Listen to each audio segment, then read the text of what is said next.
Hey everybody, and welcome back to my channel. My name is Kristen, and welcome if this is your first time stopping by. So today's video is going to be a review of the Jaclyn Hill palette. I know that this has been out there for quite a while in the video community, but I didn't get a chance to review it because it's been a couple weeks since I've really been home and been able to film. Now, really quickly, I wanted to mention that I know that this is really hard to get, and I was online and I was trying to purchase it. It took, I think, like a half hour for me to get through just the from the like putting in your information to the payment. The payment took a really long time. I somehow didn't get the names for the palette. I don't know how some people did and some people didn't, but I don't have it in my box, and I'm kind of bummed about that because anytime I use it I can't refer to a name. I just have to like point to it as a color.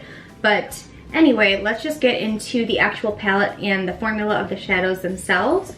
First, I really like the packaging. Yes, it does get dirty. That doesn't really bother me. I have a lot of other palettes like the Carly Bible palette and her other one, the original and her new one, and it doesn't bother me because, I mean, what do you expect? It's white packaging. And I really like the silver writing for the logo. So it's really, really sleek, and it's like a good size, and each shadow is a really nice size.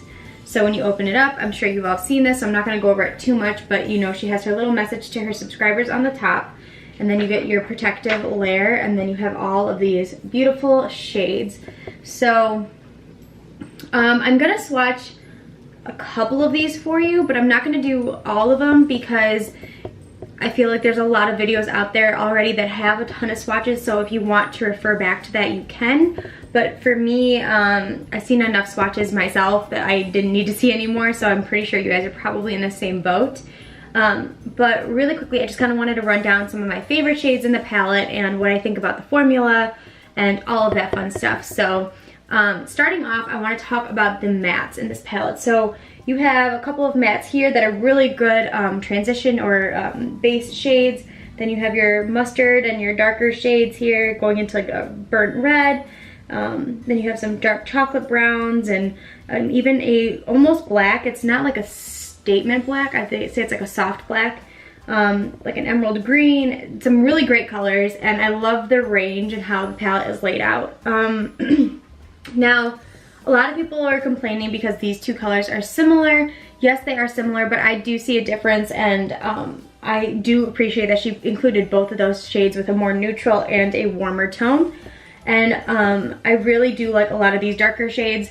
I do see how some people would say that a lot of them are just, they look similar, but honestly, even with a slight variation in shade, usually it will still be really good for you and you'll still use it. Because it won't be exactly the same. So at some point you will be going for like one of those colors over the other.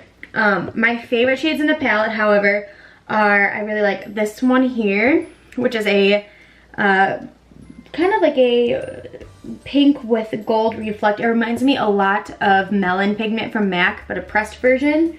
Of course, I like this shade here, which looks a lot like Expensive Pink from MAC. The gold and this beautiful kind of coppery red. I really like this one down here. I use this one a lot. So there are a lot of really beautiful shimmer shades in here, and I love the range of the shimmer shades because none of them are similar. They're all different, and even the purple and the blue and this beautiful turquoisey blue are so stunning. And these two shades, this purple and this blue, are my favorite in the palette. I don't use them, but, or I haven't used them yet, but I have really fallen in love with especially this royal blue color. And I'm usually not drawn to blues, but this is such a beautiful blue color. Now, formula-wise, the mattes are so creamy, so buttery, so easy to blend. Really, really stunning. However, the shimmer shades are really stunning when you apply it with your finger, but I strongly tried, and I've tried with several of these shimmery shades. I know that there was a special formulation to make them this beautiful shade and this beautiful color and all of that stuff, but it's really hard to get any pigment on your eye with a brush. And I've used a flat brush, I've used a fluffy brush, I've tried a lot of different variation, and I didn't wet my brush, which I know she recommends that, so I will try that at some point, but I just end up, when I can't use a brush, I just end up using my finger because my finger is nice and quick and I don't have to take too long with it. But I'm gonna show you what I mean by how it applies better with a finger than with a brush. So I'm gonna do this shade right here, which is that one that I think looks like melon pigment. Now when you swatch it, it's really, really stunning, super creamy and buttery, and then you can do your swatch on your hand and you see how beautiful and buttery it is on the hand. Now I'm going to show you how it applies with a brush, just so you can have an idea. And I'm not complaining, I'm just saying if you're expecting to use a brush, you're not going to be able to with these shades, unless maybe you just have to kind of get off the first protective layer. But so this is just a Coastal Scents brush. Now as you can see, it picks up a lot of color, so it doesn't have a hard time picking up the color. But when you apply it on the hand, let's see here,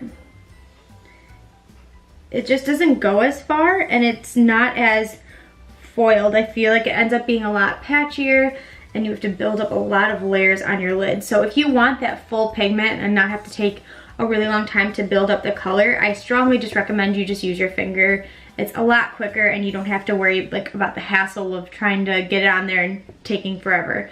But even with that small complaint, I honestly think that this is my favorite palette I've ever had, and it has such a great variation of shades and all of the shades I ever need. Like all of these shimmers are the shimmers that I wear all the time anyway. Like those are the shades that I would go to in any other palette if there was a similar shade. And these beautiful buttery mattes are some of the best matte eyeshadows and blending shadows I've ever used.